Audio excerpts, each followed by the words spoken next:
టీటీడీకి సంబంధించి సోషల్ మీడియాలో వైరల్ అవుతున్న పోస్టులు పూర్తి అవాస్తవమని టీటీడీ క్లారిటీ ఇచ్చింది. 300 రూపాయల ప్రత్యేక ప్రవేశ దర్శనానికి సంబంధించి 50 రూపాయల లడ్డూ ధరలు సవరిస్తున్నట్టు వచ్చిన వార్తలు ఫేక్ అని తెలిపారు.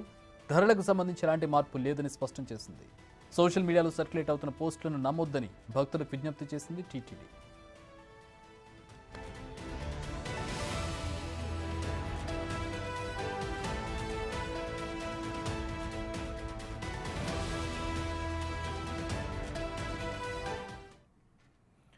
మా ప్రతినిధి దామోదర్ జాయిన్ అవుతున్నారు. దీనికి సంబంధించి మరిన్ని వివరాలు తెలుసుకుందాం. 300 రూపాయల ప్రత్యేక ప్రవేశ దర్శనానికి సంబంధించి 50 రూపాయల లడ్డు ధరలు సవరిస్తున్నట్టు వార్తలు వచ్చాయి. రైట్ దామోదర్, ఇది ఒకటేనా ఇంకా కొన్ని అంటే వృద్ధులకు సంబంధించినటువంటి కొన్ని దర్శనానికి సంబంధించినటువంటి వార్తలు కొన్ని వచ్చాయి. అలా రకరకాలుగా టీటీడీకి సంబంధించి చేంజెస్ ఉన్నాయని చెప్పి కొన్ని వార్తలు వస్తున్నాయి. ఇందులో ఏది నిజం, ఏది అబద్ధం, అసలు పూర్తిగా వస్తున్నటువంటి వార్తలు నిజమా అబద్ధమా?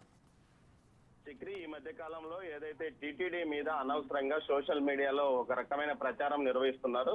ముఖ్యంగా అయితే వారం రోజుల క్రితము ఏదైతే సీనియర్ సిటిజన్స్ కు నేరుగా ఆన్లైన్ లో కాకుండా నేరుగా ఏదైతే శుభదం వద్దకు వస్తే వారిని నేరుగా దర్శనానికి అనుమతిస్తామంటూ గత వారం రోజుల క్రితం సోషల్ మీడియాలో ఒక ట్రోల్ అయింది. అయితే దీన్ని టీటీడీ తర్వాత ఖండించింది.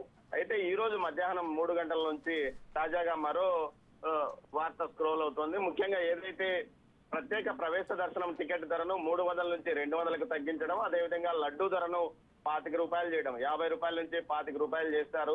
టీటీడీ కొత్త రాష్ట్ర ప్రభుత్వం ఈ నిర్ణయం తీసుకుందంటూ ఒక ప్రకటన సోషల్ మీడియాలో హల్చల్ చేసింది. దీంతో టీటీడీ సమాచార శాఖ ఇవి రెండు అబద్ధాలు, దీనికి సంబంధించి ఎలాంటి ప్రతిపాదనలు కానీ ప్రకటనలు కానీ రాష్ట్ర ప్రభుత్వం కానీ టీటీడీ కానీ చేయలేదని చెప్పింది. ముఖ్యంగా ఏదైతే ఒక నిర్ణయం తీసుకోవాలంటే టీటీడీ పాలక మండలి సమావేశంలో ఒక నిర్ణయం తీసుకుంటారో ఆ నిర్ణయాన్ని రాష్ట్ర ప్రభుత్వానికి పంపించిన తర్వాత రాష్ట్ర ప్రభుత్వం ఆమోదం తర్వాతనే ప్రకటన కానీ నిర్ణయం కానీ తీసుకునే అవకాశం ఉంది. ఉన్నట్టుండి నిర్ణయాలు తీసుకునే అవకాశం అటు టీటీడీ అధికారులకు ఎవరికి లేదు, అటు ప్రభుత్వానికి కూడా లేదు. పాలక మండలిలో చర్చించిన తర్వాతనే ఆ నిర్ణయానికి రాష్ట్ర ప్రభుత్వం ఆమోదం తెలపాల్సిన పరిస్థితుల్లో ఈ విధంగా సోషల్ మీడియాలో గత వారం రోజులుగా ఈ విధంగా వివిధ అంశాల మీద ట్రోల్ చేస్తున్నారు. వీటిని నమ్మవద్దంటూ కూడా టీటీడీ సమాచార శాఖ ప్రకటించింది.